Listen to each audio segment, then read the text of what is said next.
ಜೀವನದಲ್ಲಿ ಮೋಟಿವೇಶನ್ ಅಥವಾ ಇನ್ಸ್ಪಿರೇಷನ್ಗಿಂತ ಮೇಲೆ ಏನಾದರೂ ಇದೆ ಅಂದರೆ ಅದು ಈ ಸ್ಟೋರಿನಲ್ಲಿದೆ. ಏನಾಗುತ್ತೆ, ಆಸ್ಟ್ರೇಲಿಯಾದ ಒಂದು ಕುಟುಂಬ, ತಾಯಿ, ದೊಡ್ಡ ಮಗ 13 ವರ್ಷ, ಎರಡನೇ ಮಗ 12 ವರ್ಷ, ಮೂರನೇ ಮಗಳು 8 ವರ್ಷ, 4 ಜನನು ಒಂದು ಪ್ಯಾಡಲ್ ಬೋರ್ಡು ಮತ್ತೆ ಒಂದು ಕಯಾಕಿಂಗ್ ಮಾಡೋಣ ಅಂತ ಹೇಳ್ಬಿಟ್ಟು ಒಂದು ವೆಸ್ಟರ್ನ್ ಆಸ್ಟ್ರೇಲಿಯನ್ ಬೀಚ್ ಹತ್ರ ಹೋಗ್ತಾರೆ. ಅವತ್ತೇನಾಗ್ಬಿಡುತ್ತೆ, ವೆದರ್ ಚೆನ್ನಾಗಿರೋದಿಲ್ಲ, ಅಲೆಗಳೆಲ್ಲ ಇವ್ರನ್ನ ಒಳಗಡೆ ಕರ್ಕೊಂಡು ಹೋಗ್ತಾ ಇರುತ್ತೆ. ಇವರ ಕಂಟ್ರೋಲ್ ತಪ್ಪಿಬಿಡುತ್ತೆ, ಅಲೆಗಳು ಅಪ್ಳಿಸ್ಕೊಂಡು ಇವ್ರನ್ನ ಒಳಗಡೆ ಕರ್ಕೊಂಡು ಹೋಗ್ಬಿಡುತ್ತೆ. ಇವರು ಅಕ್ಕಪಕ್ಕ ಯಾರಾದ್ರೂ ಇದರ ಅಂತ ಕೂಗೋದಕ್ಕೂ ಟ್ರೈ ಮಾಡ್ತಾರೆ, ಅಲ್ಲಿ ಯಾರು ಇರೋದಿಲ್ಲ. ಅವಾಗ ಅವ್ರ ತಾಯಿ ತನ್ನ ದೊಡ್ಡ ಮಗ 13 ವರ್ಷದ ಆಸ್ಟಿನ್ಗೆ ಹೇಳ್ತಾಳೆ, ನೀನು ಈಜೋದ್ರಲ್ಲಿ ಚೆನ್ನಾಗಿ ನೀನು ಹೋಗು, ದಡಕ್ಕೆ ಹೋಗ್ಬಿಟ್ಟು ಹೆಲ್ಪ್ ಕೇಳು, ಎಮರ್ಜೆನ್ಸಿ ಟೀಮ್ ಬರುತ್ತೆ, ನಮ್ಮನ್ನ ನೀನು ಸೇವ್ ಮಾಡಬಹುದು ಅಂತ ಒಂದು ಭರವಸೆ ಕೊಟ್ಟು ಪ್ರೀತಿಯಿಂದ ಕಳಿಸ್ತಾರೆ. ಅವಾಗ ಆಸ್ಟಿನ್ ಕಯಾಕಿಂಗ್ ಒಳಗಡೆ ಇರ್ತಾನೆ, ಇವ್ ಮಿಕ್ಕಿದವರೆಲ್ಲ ಪೆಡಲ್ ಬೋಟ್ ಅಲ್ಲಿ ಇರ್ತಾರೆ.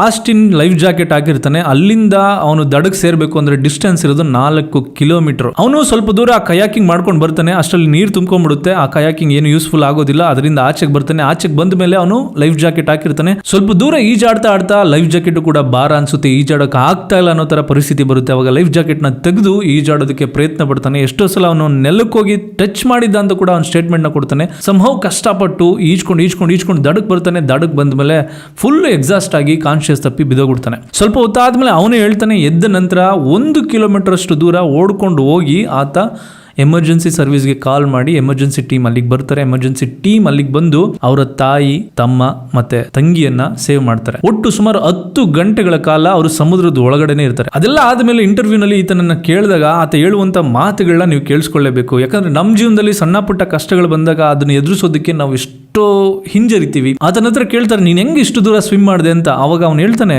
ಇವತ್ತು ಬಿಟ್ಕೊಡ್ಬಾರ್ದು, ನಾನು ಯಾವುದೇ ಕಾರಣಕ್ಕೂ ಇವತ್ತು ನಾನು ಬಿಟ್ಕೊಡ್ಬಾರ್ದು ಅಂತ ಆತನ ಮೈಂಡ್ಗೆ ಪದೇ ಹೇಳ್ಕೊಂಡು ಎಷ್ಟೇ ಕಷ್ಟ ಇದ್ರು ಆ ಕಡೆ ತಾಯಿ, ತಂಗಿ, ತಮ್ಮ ಇದ್ದಾರೆ, ಅವ್ರನ್ನ ಸೇವ್ ಮಾಡಲೇಬೇಕು ಅಂತ ಪಣ ತೊಟ್ಟು ಆಡ್ತಾ ದಡ ಸೇರಿ ಓಡೋಗಿ ಎಮರ್ಜೆನ್ಸಿ ಸರ್ವಿಸ್ಗೆ ಕಾಲ್ ಮಾಡ್ತಾನೆ. So the moral of the story is, ನಮ್ಮ ಲೈಫಲ್ಲಿ ನಾವು ಯಾವ್ದಾದ್ರು ಒಂದು ಇನ್ಸ್ಪಿರೇಷನ್ ಅಥವಾ ಮೋಟಿವೇಶನ್ ಏನೋ ಒಂದು ಕೇಳಿದ್ವಿ, ಏನೋ ಒಂದು ಓದಿದ್ವಿ ಅಂದ್ರೆ ಅದು ತುಂಬಾ ಲೈಫ್ ಲಾಂಗ್ ಅಥವಾ ಲಾಂಗ್ ಟೈಮ್ ಅದು ಉಳ್ಕೊಳ್ಳೋದಿಲ್ಲ, ಹೋಗ್ಬಿಡುತ್ತೆ ಮತ್ತೊಂದು ಏನಾದರೂ ಕೇಳಿದಾಗ. ಬಟ್ ನಿಜವಾಗಿ ನಿಮಗೆ ಲೈಫಲ್ಲಿ ಒಂದು ಉತ್ಸಾಹ ಇರಬೇಕು, ಏನಾದರೂ ಒಂದು ಮಾಡೋದಕ್ಕೆ ಛಲ ಇರಬೇಕು ಅಂದರೆ ನಿಮ್ಮ ಪ್ರೀತಿಸೋರ್ಗೋಸ್ಕರ ನೀವೇನಾದರೂ ಮಾಡಬೇಕು ಅಂತ ಅನ್ಕೊಂತಿರಲ್ಲ, ಆವಾಗ ಬರುತ್ತೆ ನೋಡಿ ಆ ಛಲ.